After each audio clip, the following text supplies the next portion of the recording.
નમસ્કાર મિત્રો, આજના વિડીયોમાં આપણે જોઈશું વર્ષ 2026-27 દરમિયાન યુડાયસ પ્લસમાં આપણે આપણા વિદ્યાર્થીઓને પ્રોગ્રેશન અને અપડેટ કઈ રીતે કરવા, એટલે કે એક ધોરણમાંથી બીજા ધોરણમાં આપણે આપણા વિદ્યાર્થીઓને વર્ગ બઢતી કઈ રીતે આપવી. અહીં મિત્રો યુડાયસ પ્લસમાં આપણા વિદ્યાર્થીઓને એક ધોરણમાંથી બીજા ધોરણમાં પ્રોગ્રેશન આપવા સૌથી પહેલા આપણે મોબાઈલમાં ગૂગલ ક્રોમ ઓપન કરીશું. અહીં ક્રોમમાં આપણે યુડાયસ પ્લસ આ કીવર્ડ ટાઈપ કરીશું.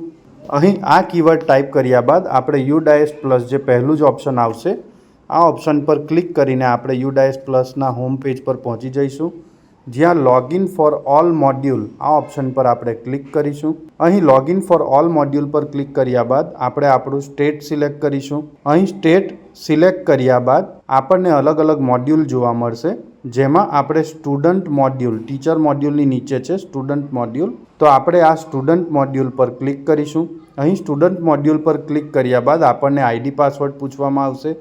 આપણે આઈડી પાસવર્ડ એન્ટર કરવાનો છે અને ત્યારબાદ જે કેપ્ચા કોડ છે આ કેપ્ચા કોડ આપણે એન્ટર કરીશું અને કેપ્ચા કોડ એન્ટર કર્યા બાદ લોગિન બટન પર ક્લિક કરીશું. તો અહીં તમે જોઈ શકો છો કે એકેડેમિક યર 2026-27 અને 25-26 આ 2 વર્ષ આપણને જોવા મળશે. અહીં આપણે 26-27 આ એકેડેમિક યર પર ક્લિક કરવાનું છે અને આ ઓપ્શન પર ક્લિક કર્યા બાદ ઉપર ડાબી બાજુ ખૂણામાં આપણને મેનુ અને 3 લાઇન આપી છે, તો આપણે આ 3 લાઇન પર ક્લિક કરીને મેનુ ઓપન કરીશું. આ મેનુમાં આપણને અલગ અલગ ઓપ્શન જોવા મળશે, જેમાં સ્ટુડન્ટ મૂવમેન્ટ એન્ડ પ્રોગ્રેશન આ ઓપ્શન પર આપણે ક્લિક કરીશું. અહીં સ્ટુડન્ટ મૂવમેન્ટ એન્ડ પ્રોગ્રેશન પર ક્લિક કરતાં આપણને ફરીથી નીચે 5 ઓપ્શન જોવા મળશે, જેમાં આપણે ફરીથી પ્રોગ્રેશન એક્ટિવિટી પર ક્લિક કરવાનું છે. અહીં પ્રોગ્રેશન એક્ટિવિટી પર ક્લિક કર્યા બાદ ફરીથી આપણને 4 ઓપ્શન જોવા મળશે. આ 4 ઓપ્શન પૈકી આપણે ફરીથી પ્રોગ્રેશન એક્ટિવિટી પર ક્લિક કરીશું.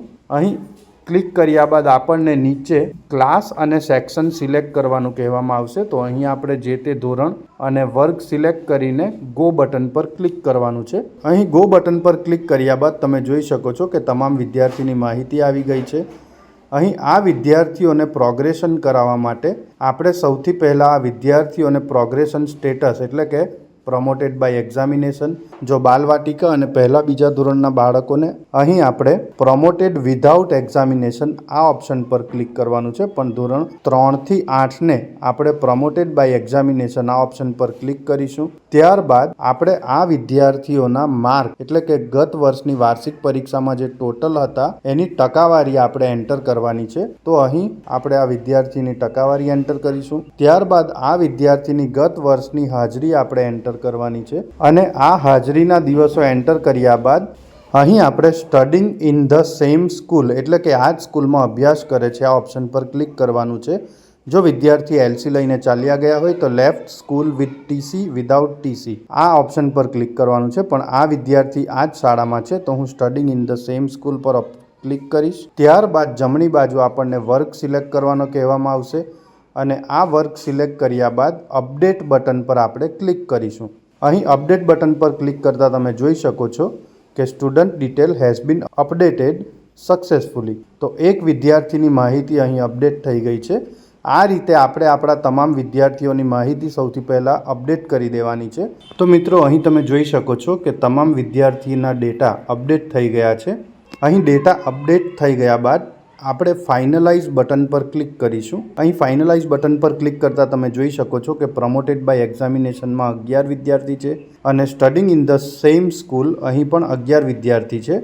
ત્યારબાદ આપણે કન્ફર્મ બટન પર ક્લિક કરીશું, તો તમે જોઈ શકો છો કે progression activity of all student of class 6 and section A has been successfully completed. તો અહીં આપણા ધોરણ 6ના તમામ વિદ્યાર્થીઓને પ્રોગ્રેશન આપી દીધું છે, એટલે કે આ વિદ્યાર્થીઓ 7મા ધોરણમાં અપડેટ થઈ ગયા છે. પરંતુ મિત્રો આપણે આ વિદ્યાર્થીઓની માહિતી જોવી હોય તો અહીં આપણે ફરીથી સ્કૂલ ડેશબોર્ડ પર જઈશું. અહીં તમે જોઈ શકો છો કે અત્યારે 7મા ધોરણમાં એક પણ વિદ્યાર્થી નથી, તો એના માટે આપણે થોડા ટાઈમ માટે રાહ જોવી પડશે.